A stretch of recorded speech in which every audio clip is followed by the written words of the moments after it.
Peço para os irmãos abrirem as suas Bíblias no livro de Marcos, capítulo 9, a partir do versículo 30 até os 50. Marcos 9, do versículo 30 ao 50. Assim diz a palavra de Deus. E tendo partido dali, passaram pela Galiléia, e não queria que ninguém o soubesse, porque ensinava os seus discípulos e lhes dizia: O Filho do Homem será entregue nas mãos dos homens, e o matarão, mas 3 dias depois da sua morte ressuscitará. Eles, contudo, não compreendiam isto e temiam interrogá-lo. Tendo eles partido para Cafarnaum, estando ele em casa, interrogou os discípulos: De que é que discorríeis pelo caminho? Mas eles guardaram silêncio, porque pelo caminho haviam discutido entre si sobre quem era o maior. E ele, assentando-se, chamou os 12 e lhes disse: Se alguém quer ser o primeiro, será o último e servo de todos. Trazendo uma criança, colocou-a no meio deles e, tomando-a nos braços, disse-lhes: Qualquer que receber uma criança tal como esta, em meu nome, a mim me recebe, e qualquer que a mim receber, não recebe a mim, mas ao que me enviou. Disse-lhe João: Mestre, vimos um homem que em teu nome expelia demônios, o qual não nos segue, e nós lhe proibimos porque não seguia conosco. Mas Jesus respondeu: Não lhe proibais, porque ninguém há que faça milagre em meu nome e logo em seguida possa falar mal de mim. Pois quem não é contra nós, é por nós. Porquanto, aquele que vos der de beber um copo de água em meu nome, porque sois de Cristo, em verdade vos digo que de modo algum perderá o seu galardão. E quem fizer tropeçar a um desses pequeninos crentes, melhor que fora se lhe pendurasse ao pescoço uma grande pedra de moinho e fosse lançado ao mar.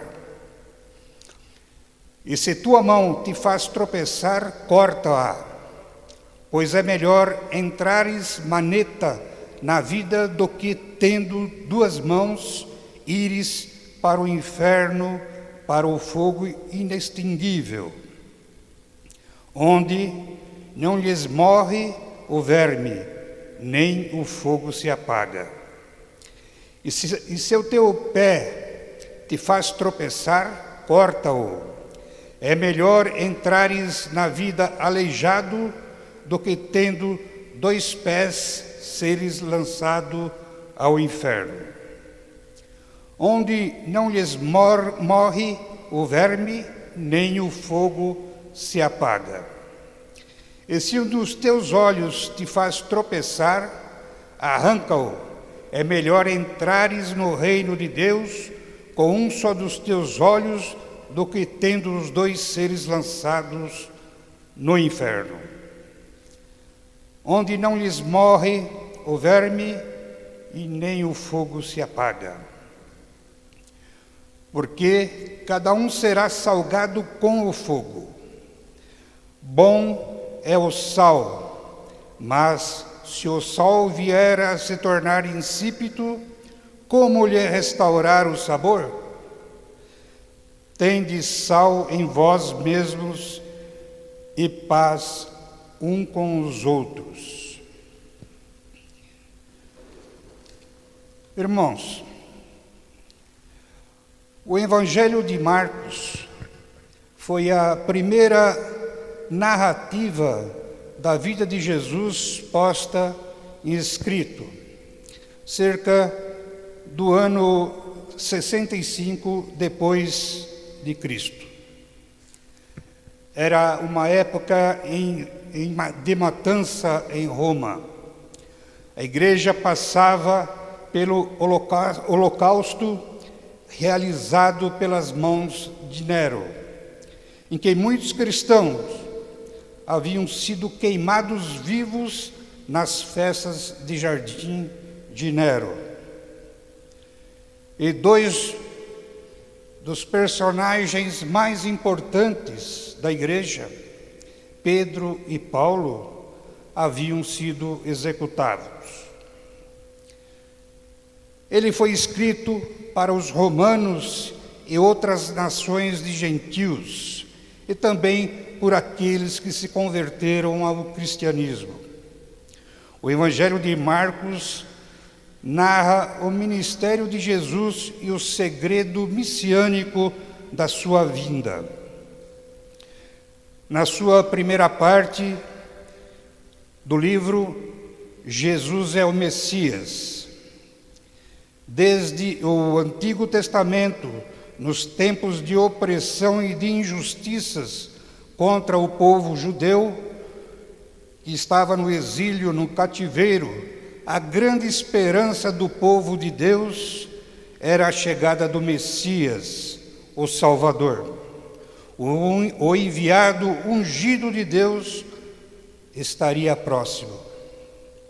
No Evangelho de Marcos, vemos aparecer o segredo missionário de Jesus.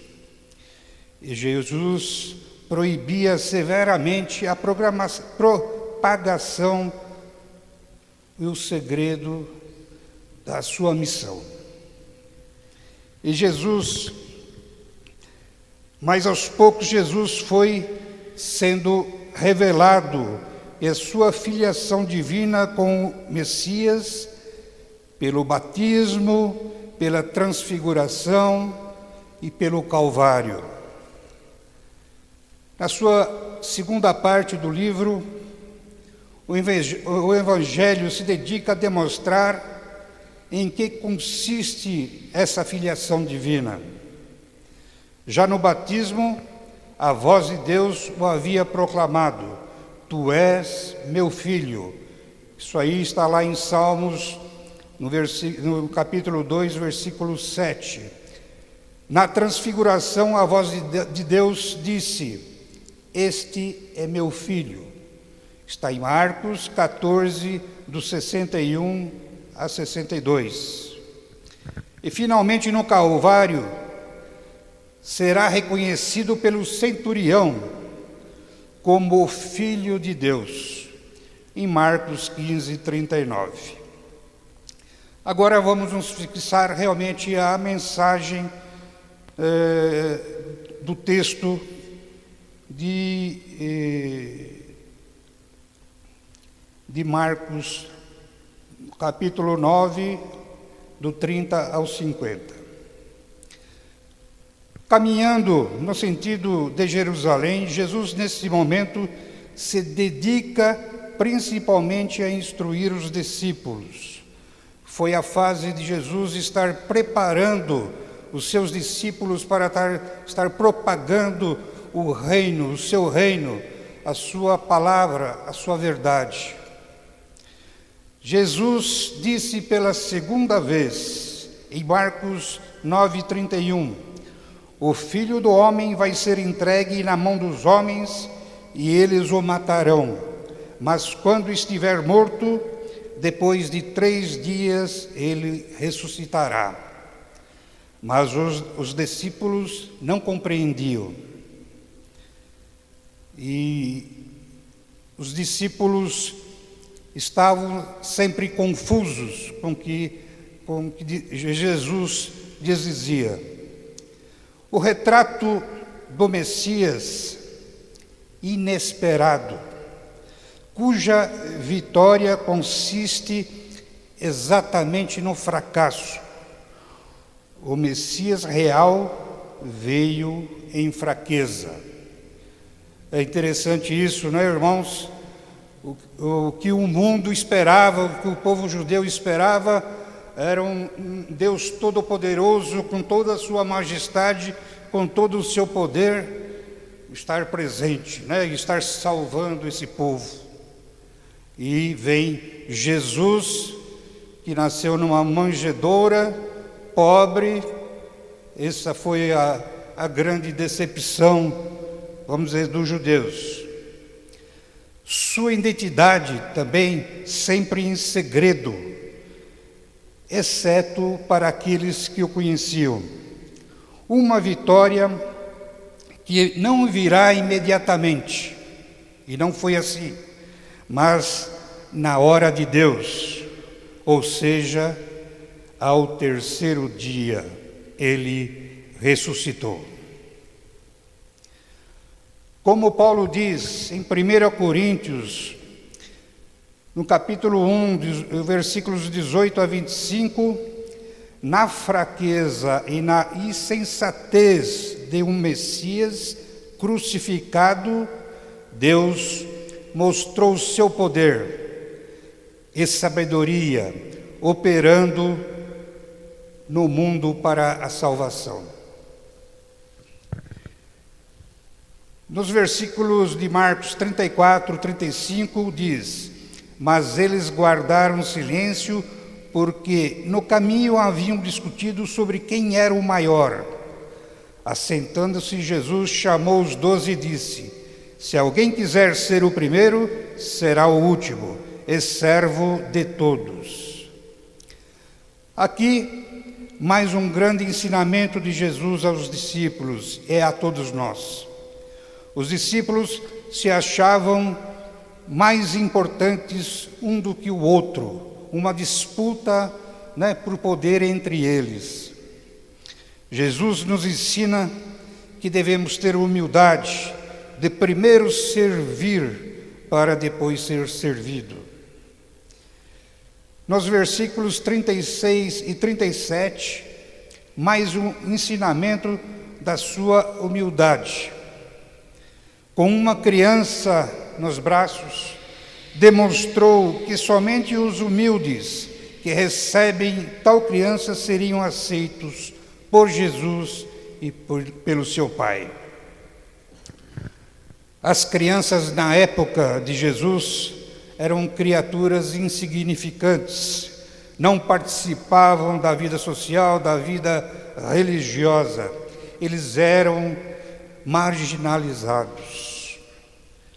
O versículo 40, Jesus diz: quem, pois, não é contra nós, está a favor de nós. Aqui Jesus responde que o caminho do discipulado não admite exclusivismos ou privilégios. Todos temos direitos iguais. Nos versículos 43 e 47, o sentido desse texto é que tudo que leve uma pessoa a tropeçar, a cair no pecado, deve ser imediatamente. Devemos lembrar que a sede do pecado é a alma, e não algum órgão do corpo. E Jesus nos deixa esse alerta. É melhor sofrer a dor presente de renúncia dos prazeres terrenos do que o tormento futuro e eterno. Nos versículos 49 e 50, Jesus prossegue dizendo que os seguidores de Cristo devem ser como sal, deixando que o seu sabor se espalhe aonde passamos. O sal, instrumento de paz e alegria, de um novo modo de vida no mundo. Deixo aos irmãos algumas aplicações. O reino de Deus não deve ser compreendido com a mente. Ao invés disso, ele é espiritual e deve ser compreendido através dos meios espirituais na vida prática. Temos que ser persistentes em abandonar o objetivo mundano de que nos impeça de penetrarmos no reino de Deus. Temos que ter a autodisciplina. Mas o grande ensinamento de Jesus que nos deixou foi a sua humildade. Nos 4 evangelhos temos inúmeros exemplos da humildade de Jesus. Sua magnífica vida mostrou uma total, absoluta ausência de orgulho, arrogância ou vaidade. Temos exemplos nas bem-aventuranças, em Mateus capítulo 5, a partir do verso 3. Bem-aventurados os humildes, porque deles é o reino dos céus. Em Mateus 23, 12, quem a si mesmo se exaltar será humilhado, e a quem a si mesmo se humilhar será exaltado. Desde o momento do seu nascimento, Jesus nos ensinou a humildade por meio das suas ações. Depois de milagrosamente alimentar mais de 5.000 pessoas, quiseram fazê-lo de rei. Esta popularidade e poder teriam tentado muitas pessoas, mas Jesus ignorou, partindo para a montanha e ficando sozinho. O servir sempre é uma oportunidade de cultivar a humildade. Jesus demonstrou isso ao ajoelhar-se e lavar os pés dos apóstolos. Para encerramento, irmãos, deixo uma mensagem aos irmãos e ao mesmo tempo um desafio. Seguir a Jesus é uma vida de renúncia, de mudanças radicais e de transformações. Estamos dispostos a servi-lo até as últimas consequências? Amém, irmãos. Deus os abençoe.